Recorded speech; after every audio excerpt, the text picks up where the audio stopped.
Didik TV KPM.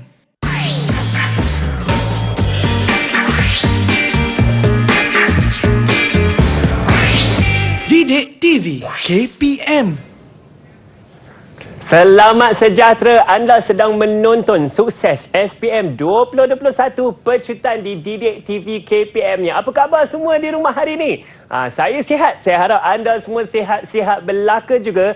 Nama saya hari ini Hanif Sean dan saya pasti anda semua teruja bersemangat kerana hari ini sama-sama kita akan mengupas teknik-teknik menjawab soalan untuk mata pelajaran pendidikan moral. Kenapa kita nak belajar semua ni? Kerana kita semua ingin menjadi seorang murid, seorang calon SPM yang cemerlang, terbilang dan gemilang. Itu sangat penting ya. Dan juga mesti anda tertanya, siapakah yang nak mengajar kita cara-cara menjawab soalan pendidikan moral ni? Sama-sama kita akan menonton profil guru ini. Saksikan.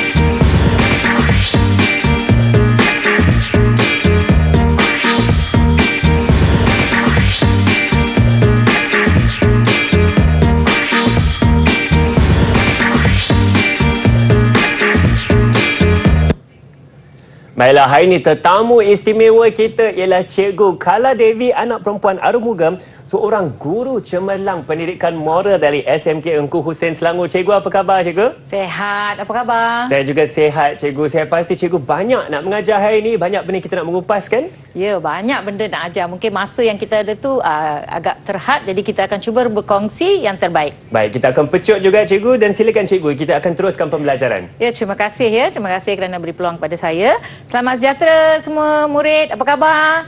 Saya tahu kamu semua sudah berdebar-debar menunggu tarikh untuk peperiksaan ya, tapi jangan risau ya, kita dah buat persediaan yang menentukan ialah Tuhan ya. Jadi apa-apa yang berlaku terima sahaja.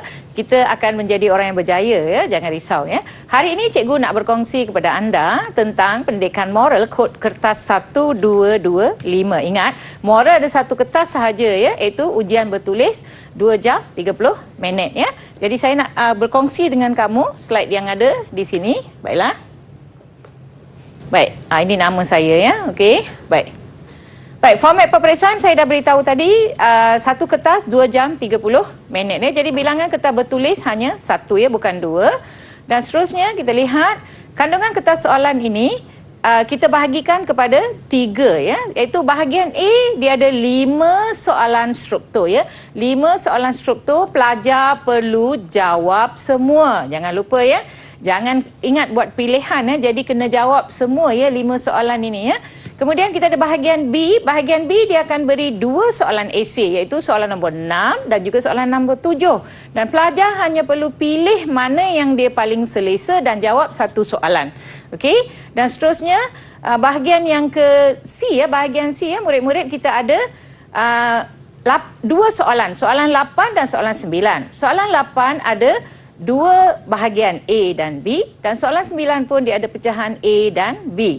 Jadi yang ini bahagian C murid perlu jawab semua ya. Jangan pula silap kemudian bahagian B kamu jawab semua, kamu tinggalkan pula bahagian C ya. Ini sangat penting ya. Kita lihat. Baik. Sebelum kita beralih kepada teknik menjawab ya, cikgu nak berkongsi sedikit tentang apakah panduan ataupun persediaan ya sebelum murid menjawab ya. Ini sangat penting sebab kita tak boleh terus pergi duduk dan mengambil peperiksaan, mesti ada persediaan ya. Yang pertama, murid tingkatan 5 SPM, kamu perlu menguasai kandungan akademik ataupun tajuk-tajuk ataupun isu-isu dari tingkatan 4 dan tingkatan 5 ya, tingkatan 4 dan tingkatan 5. Jadi kita perlu menguasai semua tema yang ada di tingkatan 4 dan tingkatan 5, iaitu tingkatan 4 kita ada 12 tema, tingkatan unit ya, dan tingkatan 5 kita ada 12 unit. Jadi ada 24 sahaja yang murid perlu kuasai ya. Dan yang penting ialah murid perlu fahami, murid perlu fahami semua isi yang diketengahkan dalam buku teks tersebut ya. Kalau ada pelajar murid tidak menggunakan buku teks, susah ya. Jadi buku teks tu menjadi apa orang kata kitab utama ya untuk menjawab soalan. Okey, kemudian selain memahami isi yang dikemukakan dalam buku teks, murid juga perlu membuat bacaan tambahan, rujukan tambahan. Saya selalu menggalakkan murid-murid saya merujuk kepada internet tentang suatu tajuk supaya mereka mendalami tajuk itu ya. Kemudian baca dan fahami kehendak soalan. Yang pertama, soalan tu dia minta keperluan ke, kepentingan ke, faktor ke, punca ke, jangan terkeliru. Kalau dia minta faktor, kita jawab kepentingan, terpesong. Betul atau tidak? Kalau dah terpesong, apa berlaku ya? Kurang markah, cikgu? Bukan kurang, kosong. Kosong. Tak ada istilah kurang, kosong terus kalau terpesong. Kemudian, jawab soalan mengikut kehendak soalan. Ya. Jawab soalan mengikut kehendak soalan, menepati soalan dan mesti patuhi markah yang diperuntukkan. Kalau bahagian A 4, jawab mengikut kehendak 4. Jangan jawab terlalu sedikit. Baiklah, okey kita teruskan ya. Cikgu, sebenarnya kan saya pun dah tak sabar-sabar kita nak tahu lagi penerangan lanjut mengenai menjawab soalan ini, dan yang seperti yang cikgu katakan tadi, kita jadikan buku teks itu sebagai kitab utama untuk mata pelajaran pendidikan moral ni, dan kita baca dengan lebih lanjut, betul tak cikgu? Ya, tambahan. Dengan lebih lanjut tambahan ni, saya pasti murid-murid di rumah juga tak sabar-sabar lagi nak tahu bagaimanakah kita ingin menjawab soalan-soalan struktur yang Cikgu Kala akan berkongsi ni. Jangan ke mana-mana, pastikan anda bersama kami sebentar nanti. Banyak lagi Cikgu Kala ingin kongsikan. Okey. Didik TV KPM. Didik TV KPM. Kembali bersama kami di Didik TV KPM untuk sukses SPM 2021 pecutan. Hari ini sama-sama kita sedang mengupas mata pelajaran pendidikan moral, dan bersama saya ialah Cikgu Kala Devi, seorang guru cemerlang pendidikan moral ya. Dan sebelum kita berehat tadi, Cikgu Kala ada membincangkan mengenai persediaan menjawab soalan, dan sekarang Cikgu Kala ingin membincangkan dengan kita bagaimanakah teknik-teknik dan strategi untuk menjawab soalan-soalan struktur ni. Silakan Cikgu. Ya, terima kasih ya. Baiklah murid, hari ini cikgu akan cikgu akan mengajar bahagian soalan struktur ya, di mana kamu perlu menjawab 5 soalan struktur. Soalan struktur ada pecahan ya, A, B, C atau A, B, C, D ataupun A, B, C, D dan E ya. Jadi saya akan tunjukkan beberapa contoh. Saya tak boleh bagi banyak kan, jadi saya akan tunjukkan beberapa contoh. Kita lihat soalan struktur yang pertama ya. Okey, soalan struktur pertama ni dia merujuk kepada Sally. Sally adalah bendahari ya, Kelab Rukun Negara di sekolahnya. Kamu semua memegang jawatan ya dalam persatuan dan sebagainya. Mungkin kamu juga memegang jawatan sebagai seorang bendahari. Okey, dia didapati telah menyalahgunakan ya yuran kutipan kelab. Untuk apa tu? Membeli telefon bimbit. Saya rasa kita tak pernah buat macam ini. Ini cuma contoh atau simulasi yang diberikan. Jadi hal ini diketahui oleh guru penasihat kelab. Mestilah, sebab kalau duit tu disalahgunakan, mesti guru akan tahu ya. Jadi soalan A untuk 4 markah ya. Bincangkan cara ya. Cara Sally dapat menjadi insan bermoral dari aspek penakulan moral. Dalam moral kita ada 3 domain, iaitu satu penakulan, kita berfikir, yang kedua perasaan, kita ada emosi, yang ketiga tingkah laku kita.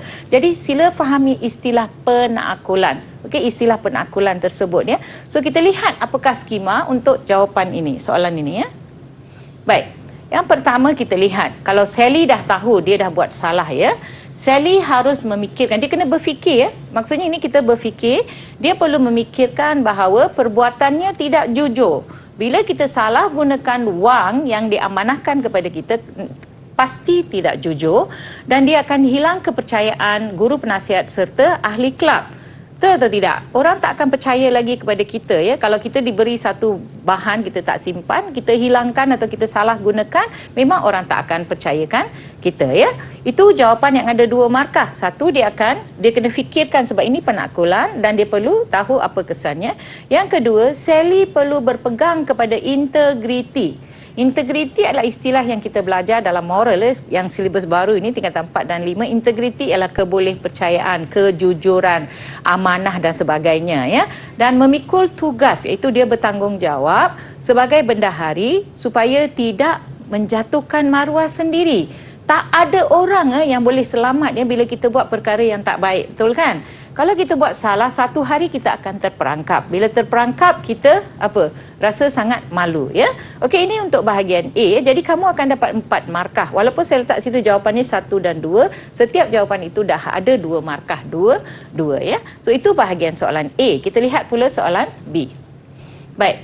Soalan B ini juga mempunyai 4 markah ya. Jadi soalannya berbunyi, jelaskan kesan terhadap Sally, diri dia ya, apabila guru penasihat melaporkan tindakannya kepada guru disiplin. Kami di sekolah ya, kalau ada murid yang tersalah atau melakukan perbuatan pecah amanah seperti ini, memang tanggungjawab kita untuk melaporkan. Kita tak boleh kata saya maafkan saja sebab murid tidak akan belajar daripada kesalahan yang dibuat. Jadi apa kesan kepada Sally kalau dia salah? Okey. Nombor 1, kemungkinan Sally akan dikenakan tindakan disiplin. Memang sebab bila kita menyalahgunakan wang persatuan, maksudnya perbuatan itu menyalahi undang-undang sekolah. Jadi dia akan dilaporkan kepada guru disiplin dan akibatnya apa berlaku? Dia akan menjejaskan imej diri. Kalau dia sendiri tahu, bagaimana kalau guru disiplin menelefon ibunya atau bapaknya, terus menjejaskan imej keluarga juga ya. Ini akan berlanjutan ya. Orang akan ingat perkara ini lama ya. Benda ini tak boleh orang kata kikis macam itu sahaja. So kita ada 2 jawapan di situ. Yang kedua, tentulah sebab kamu sebagai bendahari tidak melakukan tugas, jadi jawatan akan dilucutkan. Jawatan akan dilucutkan. Apa berlaku bila jawatan kita dilucutkan? Lepas ini tiada orang akan melantik kita untuk memegang apa-apa jawatan pada masa akan datang. Ini bukan sahaja berlaku dalam kehidupan sebagai seorang murid, tetapi bila kita keluar ke alam pekerjaan juga sama ya. Bila orang hilang kepercayaan kepada kita, memang kita tidak akan dipercayai langsung selepas ini ya. Okey, sekarang kita lihat pula soalan yang C ya, bahagian C. Baik. Okey, yang ini soalan umum, sebenarnya yang ini tahap rendah sikit untuk semua murid boleh menjawab sebenarnya. Saya nak nasihatkan kepada murid, sila baca soalan sehingga akhir dan jawab. Kalau ada satu bahagian tidak boleh dijawab pun, ada bahagian yang boleh dijawab. Cuba tengok soalan ini. Sebagai seorang setiausaha persatuan, okey, seorang setiausaha persatuan, kita tahu setiausaha memang berkait dengan menulis dan sebagainya. Senaraikan tugas anda selepas sesuatu aktiviti dijalankan. Katakan saya setiausaha Persatuan Bahasa Melayu. Hari ini ada mesyuarat kita buat pertandingan kuis. So apa tugas orang setiausaha? 2 markah. So dia kata nombor 1, memang setiausaha perlu mencatat kehadiran murid. Okey, mencatat murid yang hadir pada hari tersebut, iaitu peserta yang hadir dalam buku blak. Pernah dengar tak perkataan blak sebelum ni? Sebelum ni saya rasa belum lagi cikgu. Blak ialah buku laporan aktiviti co-curriculum diberikan kepada setiausaha untuk disimpan ya, buku blak tersebut. Jadi buku blak ini sangat berguna untuk guru membuat penilaian pada akhir tahun. Kalau setiausaha tak buat kerja dia, memang guru susah dapat laporan ya. Yang kedua, menulis laporan aktiviti dengan tepat dan memfailkan laporan tersebut. So seorang setiausaha dia tengok, okey, apa aktiviti hari ini, berapa murid datang, berapa orang guru penasihat yang hadir pada hari tersebut. Okey, pukul 2 apa aktiviti dibuat, 2.15 apa aktiviti, apa keputusannya, kalau ada pemenang, siapa pemenangnya. Dan laporan ini, ingat tak masa kita belajar bahasa Melayu, kita diajar untuk menulis laporan? Ada cikgu. Ini yang dibuat oleh seorang setiausaha. So kalau dapat soalan macam ini, senang juga, bukan langsung tak boleh jawab. Saya rasa walaupun pelajar tu tak belajar moral, dia masih lagi boleh menjawab soalan ini ya. Jadi saya rasa tak ada masalah. So murid-murid, bagaimana soalan ni? Bolehkah kamu menjawab agak-agak? Okey? Baiklah. Kalau tak ada apa-apa masalah, kita beralih kepada soalan kedua pula ya. Okey.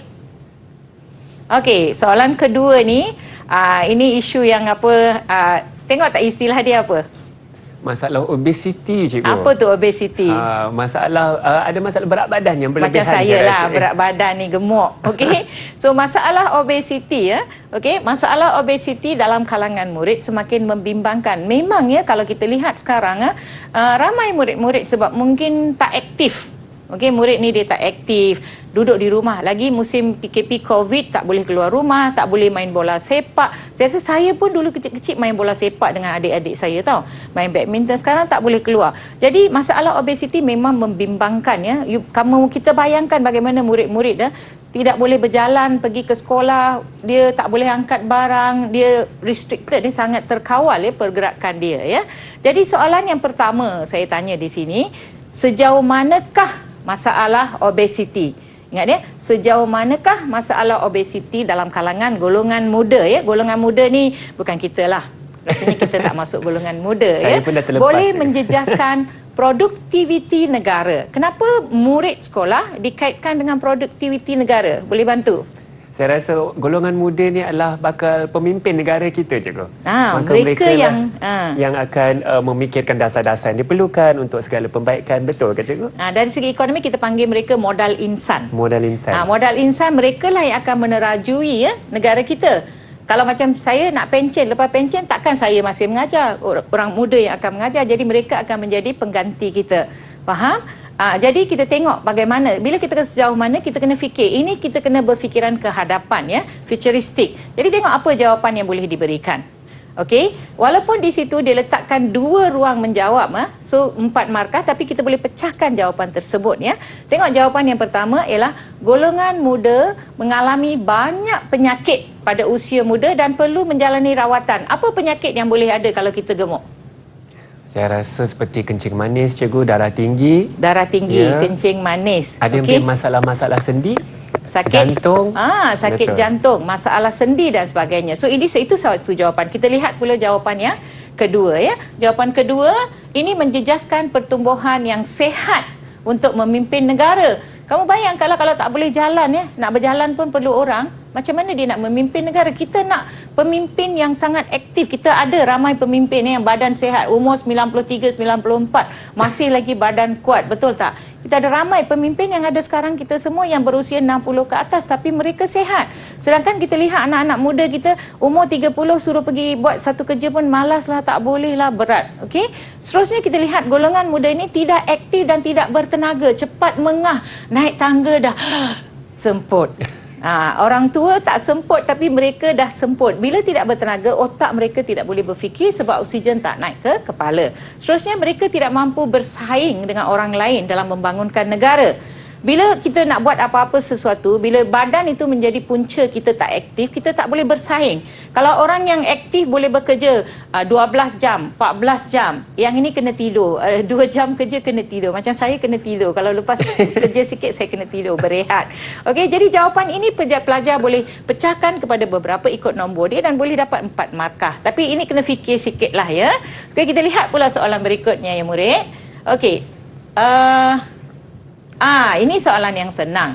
Soalan ini senang kerana bincangkan cara. Cara tu ialah metod, kaedah untuk mengatasi masalah obesiti berdasarkan perlakuan moral. Ingat tak cikgu sebut tadi domain moral ialah penakulan moral, emosi moral dan perlakuan. Perlakuan ialah action, tingkah laku.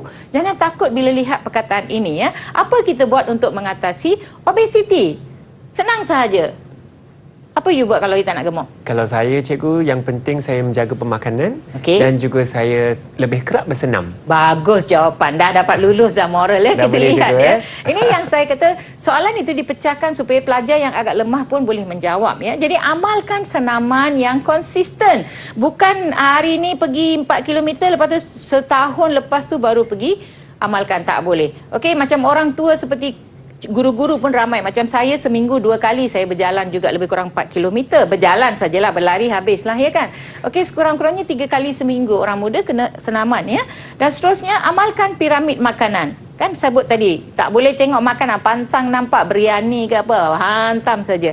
Amalkan pemakanan yang betul ikut piramid. Kurangkan makanan berlemak. Apa makanan berlemak contohnya? Saya rasa makanan-makanan yang mungkin selalu digoreng, Cikgu, atau menggunakan minyak yang lebih. Daging. Betul. Kambing. Oh, sedap tu, Cikgu. Tapi tengok bila ayam kalau kukus tak lemak sangat. Tapi kalau ayam buat rendang, yummy. Betul tak?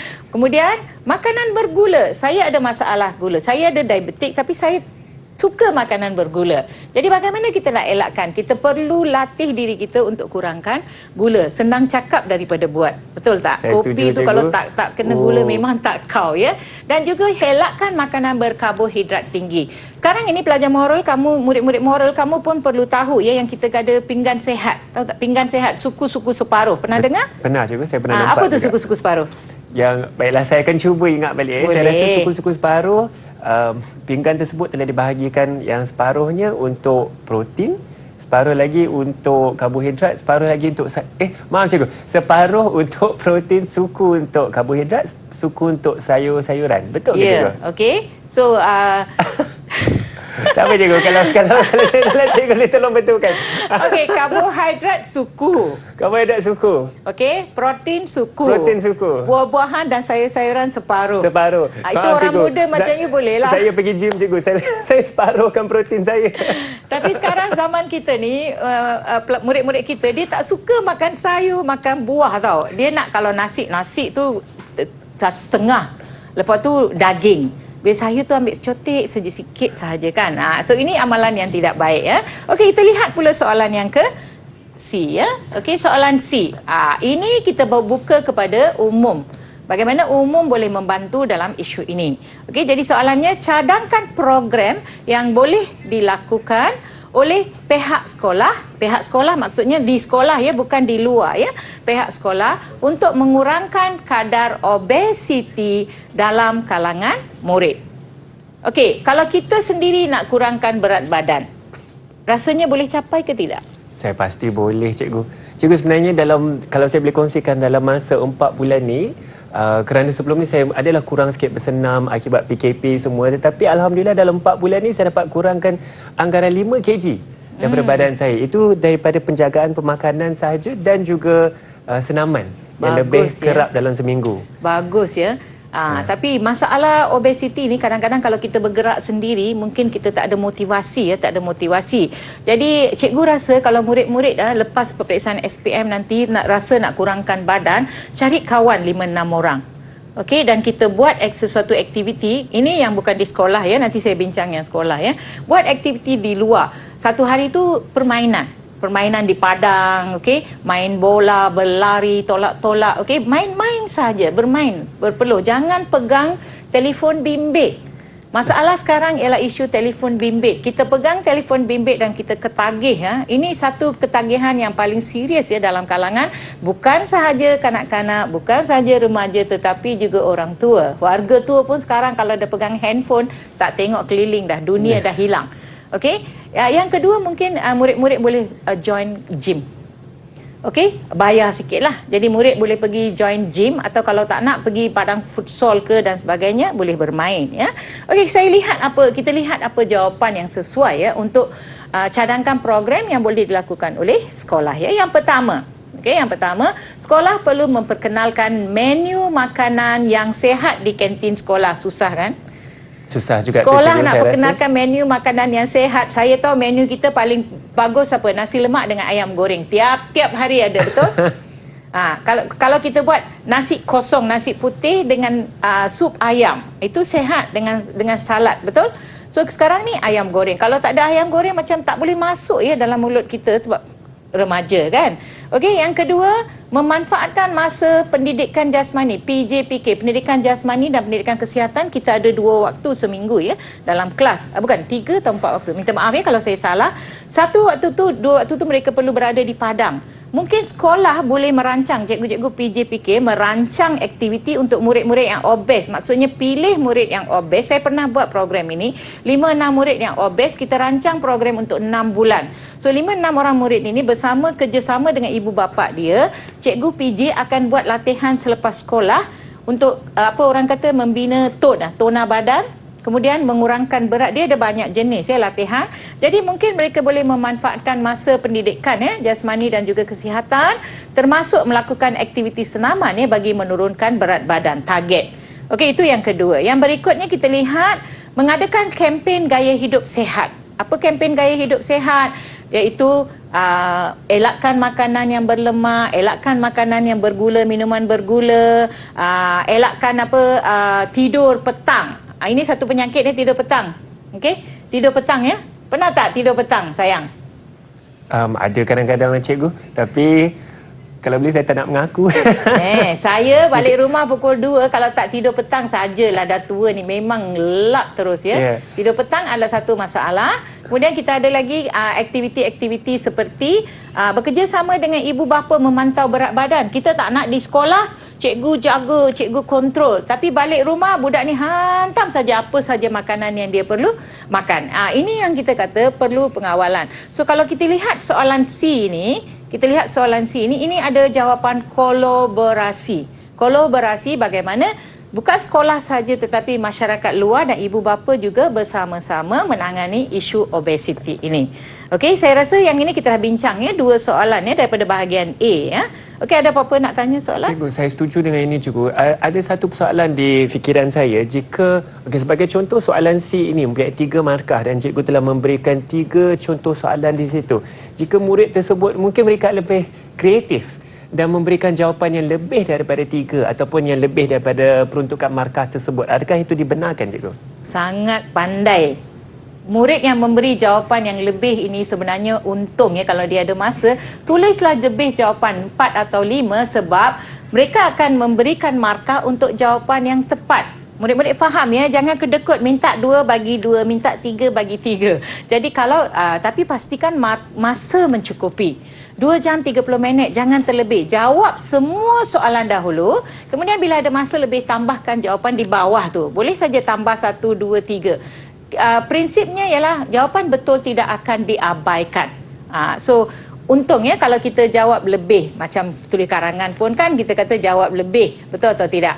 Itu saya rasa memang maaf ya, saya terlupa tadi, tolong ingatkan ya soalan ini ya, sangat bagus. Okey. Saya suka ayat cikgu itu mengatakan bahawa jawapan yang betul tidak akan diabaikan. Terima kasih cikgu untuk jawapan tersebut, dan saya pasti murid-murid di rumah banyak lagi yang sama-sama kita ingin mengupas dan pelajari strategi untuk menjawab kertas pendidikan moral untuk SPM nanti. Kalau nak tahu dengan lebih lanjut, pastikan anda kekal bersama kami untuk sukses SPM 2021 Pecutan di Didik TV KPM. Kita akan berehat sebentar. Didik TV KPM. Didik TV KPM. Kembali bersama kami di Sukses SPM 2021 Pecutan di Didik TV KPM. Hari ini kita sedang belajar strategi untuk menjawab soalan SPM bagi mata pelajaran pendidikan moral, dan tadi sebelum berehat kita ada 2 contoh soalan yang kita sudah belajar, dan sekarang kita ada lagi 2 contoh soalan struktur yang kita akan belajar. Bersama saya ialah Cikgu Kala, iaitu Guru Cemerlang Pendidikan Moral. Baik cikgu, kita semua dah tak sabar-sabar nak belajar lagi tips-tips untuk menjawab soalan struktur bagi kertas pendidikan moral. Okey, terima kasih ya. Saya harap murid-murid tadi dah faham ya bagaimana nak menjawab 2 soalan tadi. Ada soalan berkaitan dengan penakulan moral ya. Mungkin kita lihat satu lagi soalan yang merujuk kepada perlakuan moral ya. Okey, baiklah kita lihat soalan di sini ya. Soalan contoh soalan 3, isu ragut. Isu ragut ni memang ada ya dalam pendidikan kita. Isu ragut menjadi semakin serius. Mengapa semakin serius? Kerana ramai orang tak ada pekerjaan, susah cari wang, jadi mereka cari jalan pintas ya untuk mencari wang. Walaupun benda ini menjadi semakin serius, tapi kita perlu tanganinya ya. Perlu ditangani dengan segera. Kerana isu ragut ni bukan saja melibatkan orang hilang wang, tapi hilang nyawa juga ya.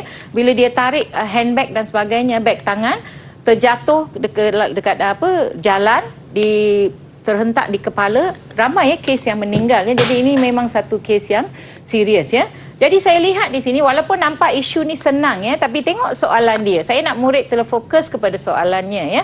Sekiranya anda melihat situasi ini, situasi apa tu? Kamu tengah berada di satu tempat dan kamu nampak ada orang ragut beg seorang wanita. Okey. Apakah perlakuan moral anda? Sebenarnya dia minta apa kalau kata perlakuan? Tindakan. Yes. Apa kita buat? Reaksi ke cikgu? Ya, reaksi. Apa kita buat kalau kita nampak ada orang kena ragut? Lari tak di belakang? Sebenarnya saya pernah perhatikan sendiri ibu saya diragut di hadapan mata saya. So apa yang kamu buat? Saya pada ketika itu sebenarnya ketika macam seperti tidak sedar akibat hormon adrenalin tersebut, saya sebenarnya telah mengejar motosikal tersebut. Adakah perbuatan itu betul? Saya rasa agak membahayakan diri saya sendiri juga. Sebab tiba-tiba sudah berada di tengah jalan dan saya bernasib baik kerana tidak ada kereta lain yang sedang lalu di situ. Itu kita kata pemikiran rasional. Kita kena berfikir pada masa itu kita kena lihat ibu tu macam mana. Dalam keadaan apa, trauma dia. So kita lihat dalam keadaan ini, soalan ni apa yang kita boleh buat. Okey? Tengok, saya buat soalan dekat sini, jawapannya saya akan memberi sokongan moral kepada mangsa tersebut. Apa maksud sokongan moral di sini? Kita nampak seorang wanita dia ditarik, dia menjerit-jerit.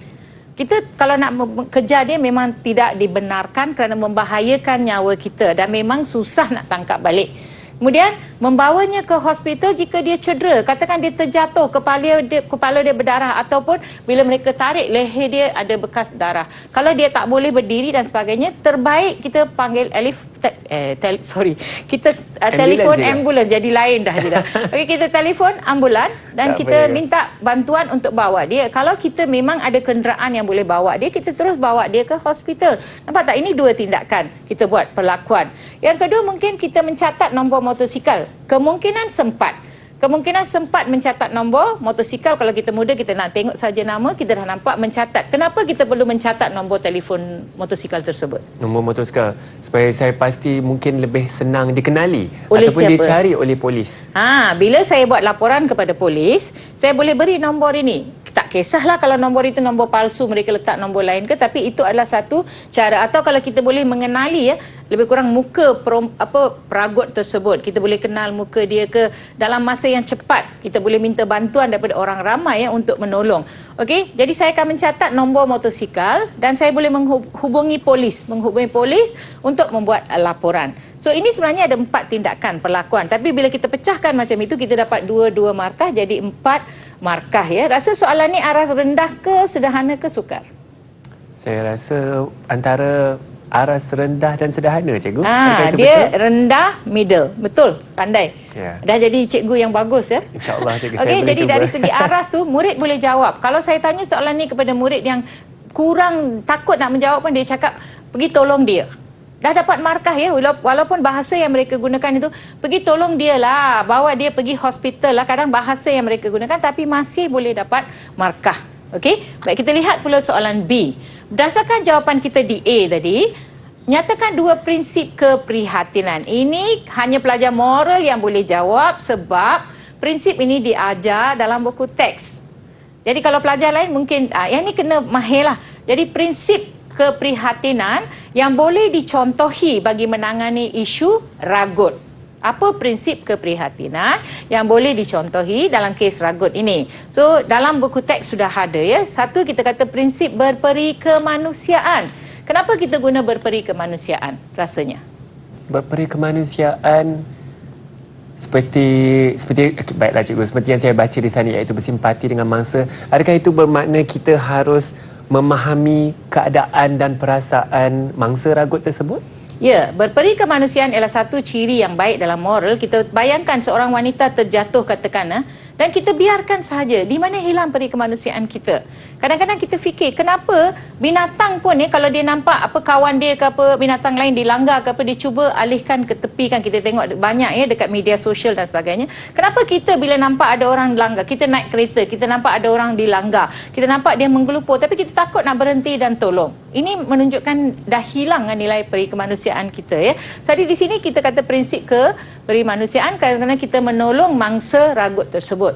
Yang kedua, prinsip apa? Kepedulian. Kepedulian, tahu tak? Peduli itu apa? Ambil kisah. Prinsip kepedulian membantu mangsa yang memerlukan pertolongan. Dalam kes ini dia perlukan pertolongan. Bukan saja nak dapatkan balik beg dia satu hal, tapi dia trauma. Bila dia trauma, kita bantu dia. Bertenang makcik, jangan risau. Tolong bagi nombor telefon, saya boleh call anak ke dan sebagainya. So ini adalah prinsip 2 markah, tapi bahagian ini memang susah. Arah sini memang susah. Kalau pelajar tidak pandai tak boleh jawab ya. Kita lihat soalan berikutnya ya, soalan C. Huraikan cara untuk mengelakkan diri daripada menjadi mangsa ragut. Ini soalan umum. Tak perlu pelajar moral. Saya rasa siapa pun boleh jawab. Betul tak? Macam mana kita nak elakkan daripada menjadi mangsa ragut? Kalau sekarang saya keluar ke kedai ke macam ini, apa benda yang dia boleh ragut? Ada tak nampak barang emas yang berlebihan? Berlebihan tak ada cikgu, Ah. tapi mungkin mereka yang betul-betul perhatikan, mereka ada boleh nampak peluang ataupun kita mendekatkan Kalau diri rantai kita letak dekat luar pakai banyak-banyak. Betul? Kemudian kita pakai yang ni, gelang ni. 2 kali saya hampir diragut. Sebab bila pakai tangan pendek macam ni, nampak betul tak? So itu yang kita kata, tengok jawapan ya. Tidak berada di jalan atau tempat yang sunyi dan gelap. Malam-malam kenapa ibu bapa suruh murid jangan keluar malam? Kenapa kita selalu dinasihati jangan keluar malam? Bila mak bapak kata jangan keluar malam, kita dah, kenapa tak boleh keluar, saya dah tua. Tapi sebenarnya ini adalah faktor keselamatan. Yang bawa beg tangan tu selalunya siapa? Wanita ke lelaki? Wanita. So kita tengok dekat situ ya. Baik. Elakkan memakai barang kemas yang banyak. Okey? Ada yang pakai rantai ya. Kalau kita pergi ke negara-negara seperti Dubai ya, wanita dia memang pakai barang kemas yang banyak, tapi dia selalu ada escort dia ada orang yang menjaga dia ya. Jadi kalau setakat nak pergi beli ikan, beli sayur, tak perlulah nak tayangkan barang kemas kita. Kalau pergi kenduri kahwin, pastikan kita ada teman yang bawa, suami bawa ke, bawa supaya kita tak, itu pun boleh diragut dia sebenarnya. Kalau kita pergi tempat-tempat yang ramai sampai macam perayaan dan sebagainya, kita perlu berhati-hati. Tidak keluar berseorangan, lebih baik berteman. Lelaki kalau keluar seorang tak ada isu lah, tapi wanita untuk banyak isu perlu berteman. Sama ada bapa ikut ke, mak ikut ke, adik-beradik ikut ke, kawan ikut ke. Bila ramai, kita dikelilingi oleh orang, jadi susah dia nak membuat aktiviti tangan dia tu untuk meragut ke dan sebagainya. Akhir sekali, elakkan membawa beg galas yang besar. Saya ada masalah ni. Kalau saya, handbag saya memang besar. Kalau dia tarik, memang senang akan hilang beg tersebut. Sepatutnya kita simpan di mana kalau perkara-perkara seperti wang dan sebagainya? Di mana susah nak diragut? Kalau seperti saya cikgu, pendapat saya rasa lebih elok jika kunci kereta ataupun dompet disimpan di dalam kocek seluar. Dan beg mungkin untuk alat hiasan. Yes. Ya, seperti ataupun itu. Bimbit beg bimbit. galas tu di sini. Jangan besar, tak boleh lah, bawa yang kecil. So bila kita bawa macam tu, bagus ya, simpan dokumen-dokumen penting dalam apa? Dalam poket seluar juga. Kocek. You kata kocek ataupun poket. Bila kita kata kocek, budak kata apa ni kocek? So kita simpan dalam poket. Perempuan pun boleh bawa beg tangan yang yang kecil, dompet yang kecil.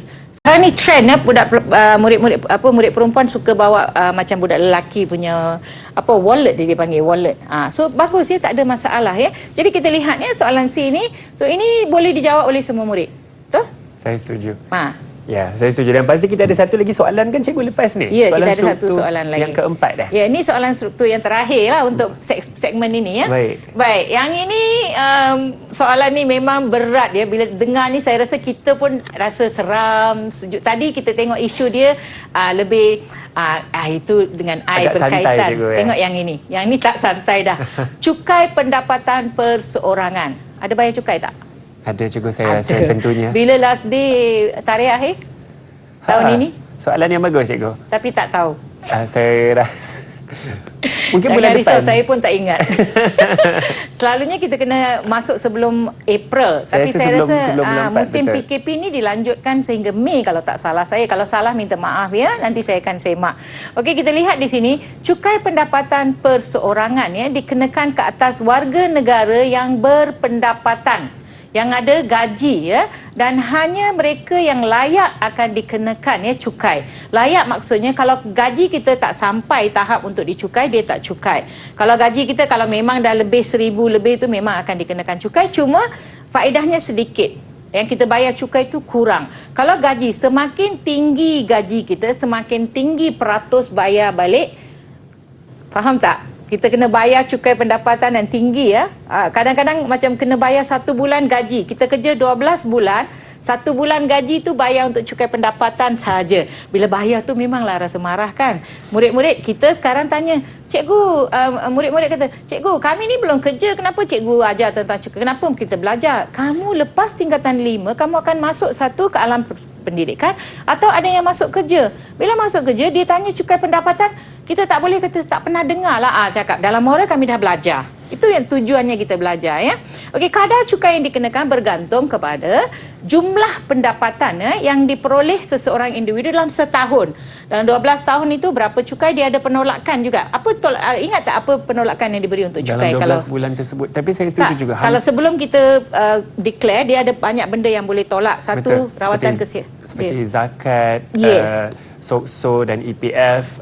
Saya ingat membeli laptop untuk kesihatan, tanggungan ibu bapa dan anak-anak, telefon bimbit, ibu bapa yang cacat, OKU, okey, untuk beli peralatan untuk mereka. Selepas tolak semua itu, baru baki wang itu dikenakan cukai.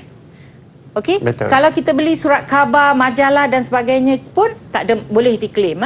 Okey, seterusnya kita lihat soalan pertama. Huraikan dua nilai universal yang seharusnya diamalkan oleh setiap warga negara yang dikenakan cukai pendapatan. Kalau kita dah kena cukai pendapatan, apa nilai yang perlu kita amalkan? Cuba kita lihat jawapan dia. Okey, baik. Nilai bertanggungjawab. Okey, nilai bertanggungjawab, setiap warga negara perlu memikul tugas, sebab bertanggungjawab definisi ialah memikul dan melaksanakan tugas serta kewajipan dengan sempurna.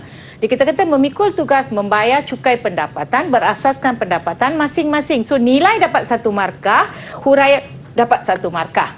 Okey, kita lihat jawapan yang kedua, nilai kejujuran. Saya rasa kenapa kejujuran? Apa berlaku kalau pembayar cukai ya? Kenapa kita guna nilai kejujuran? Kena jujur cikgu, kerana ketika kita melakukan e-filing tersebut, saya pasti kita kena memilih bahagian-bahagian yang kita betul-betul ada membuat pembayaran. Jangan tipu pendapatan. Kalau kita ada sewa rumah, kita tak declare. Lepas tu kita ada perniagaan, kita tak declare, tak boleh ya. Jadi setiap warga negara perlu bersikap amanah dan ikhlas ya, dan melaporkan jumlah pendapatan yang sebenar dalam borang cukai pendapatan ya. Individu ni kita panggil BE. Dia punya nama tu BE. Untuk syarikat kita ada lain. So kita lihat jawapan ini ya. Okey, jadi kita tengok jawapan ini, nilai 1 markah dan juga huraian 1 markah, jadi 4 markah ya. Okey, kita lihat pula soalan B berkaitan dengan tajuk ini. Jelaskan tujuan kerajaan mengadakan cukai. Murid tahu tak apa tujuan kerajaan mengadakan cukai? Saya rasa cikgu dah ajar banyak kali ya tujuan cukai. Duit yang dikumpulkan daripada cukai banyak ya. Tapi duit itu bukan disimpan. Tapi cukai itu digunakan untuk perbelanjaan, mengurus pentadbiran negara. Pentadbiran negara.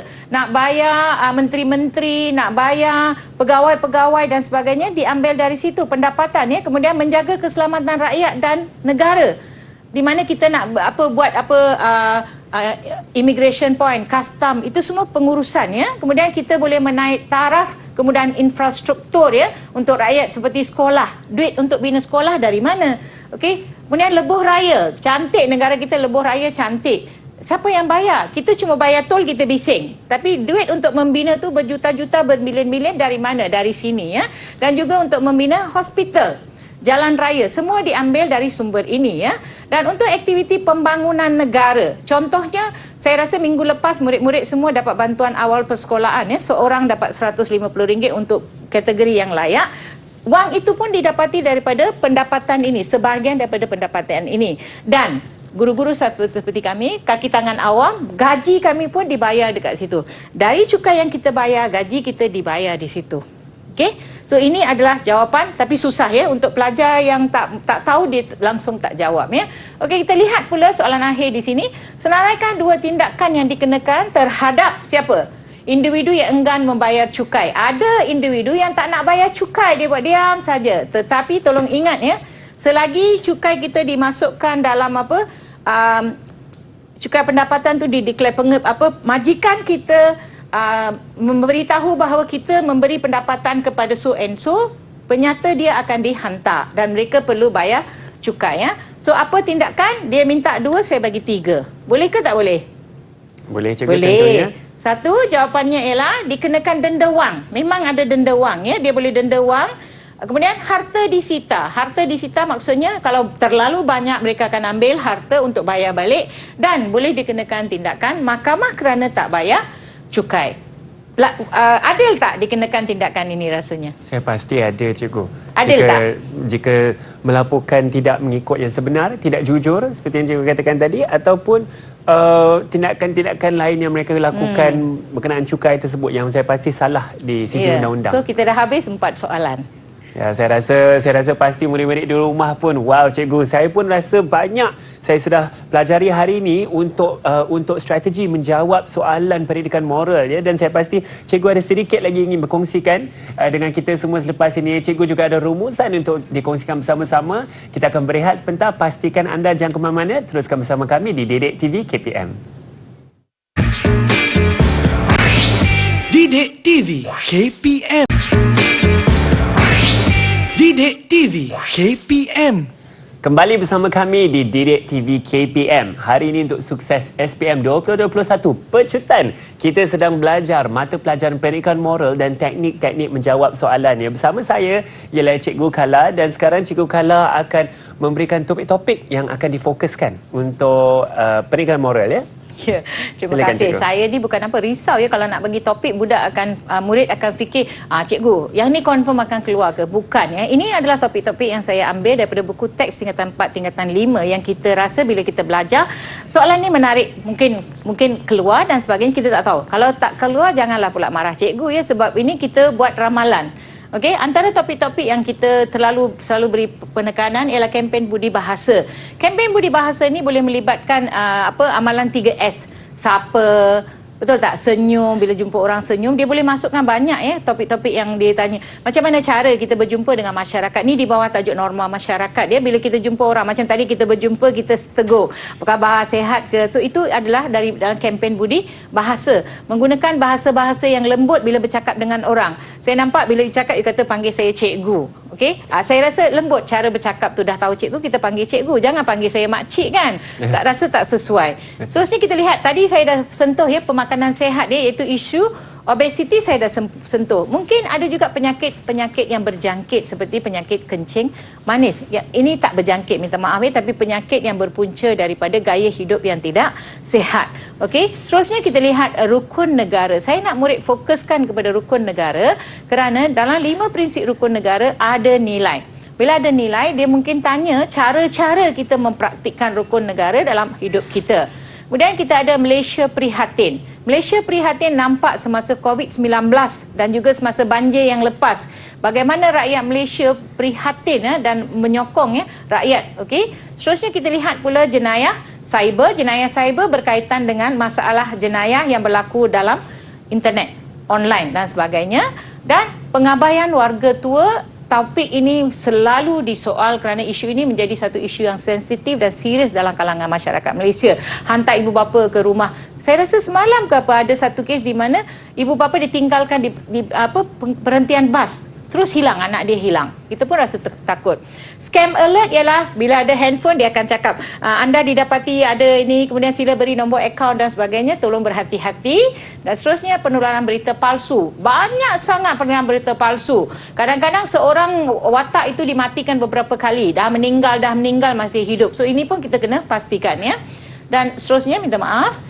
Kita lihat yang ini, perniagaan dalam talian. Sekarang masa PKP banyak kita buat pembelian dalam talian, Lazada, Shopee dan sebagainya. Jadi apa penipuan dan sebagainya. Penyalahgunaan teknologi maklumat dan komunikasi juga bawah ini juga. Yang isu kemasyarakatan, vandalisme, gangsterisme, kongsi gelap juga boleh ditanya. Hubungan antarabangsa, murid boleh baca ya. Dan norma masyarakat global. Seterusnya, keunikan rakyat Malaysia, confirm saya pasti ada satu soalan. Kerjasama antarabangsa dalam pelbagai bidang, topik yang susah dan isu pelarian dan pendatang asing tanpa izin. Kesimpulan dah sampai, baca soalan dengan baik, fahami kehendak, buat rangka. Jangan jawab saja, buat rangka. Tulis maklumat yang diminta saja, jangan tulis yang tidak perlu. Dan peruntukan masa perlu seimbang untuk semua soalan. So bahagian saya dah habis. Baiklah cikgu, saya rasa itu sangat komprehensif apa yang Cikgu Kala telah berkongsikan hari ini, Cikgu. Seperti yang Cikgu katakan, peruntukan masa itu sangat penting, Cikgu. Agak-agaknya berapa masa yang perlu diperuntukkan untuk setiap soalan struktur itu? Kalau struktur 10 minit. Paling maksimum 11 atau 12 minit. Jangan lebih daripada itu. Kalau tak, habis. Soalan esei tak boleh dijawab. Baik, maka jika mereka ada 4 soalan struktur, betul cikgu 5 soalan struktur yang perlu dijawab, maka 10 minit setiapnya memerlukan anggaran 50 minit. Ya, saya. Baiklah, lepas tu boleh difokuskan untuk soalan-soalan lain ya. Saya rasa itu sangat penting seperti yang Cikgu Khala telah kongsikan, dan yang paling saya suka hari ini Cikgu Khala mengatakan bahawa jawapan yang betul tidak akan diabaikan. Maka jika ada lebih kreatif, idea yang lebih, kan tambahkan lagi jawapan anda, tetapi pastikan sudah menjawab semua soalan yang ada dalam kertas pendidikan moral tersebut. Dengan itu saya ingin mengucapkan ribuan terima kasih kepada guru kita hari ini, iaitu Cikgu Khala Devi, anak perempuan Arumugam, guru cemerlang pendidikan moral dari SMK Engku Hussein Selangor. Saya pasti murid-murid di rumah juga berasa sangat bahagia hari ini kerana dengan segala pembelajaran kita. Dan nama saya Hanif Sean. InsyaAllah kita akan berjumpa lagi untuk sukses SPM 2021 Pecutan di Didik TV KPM. Kita akan jumpa lagi. Bye semua. Bye.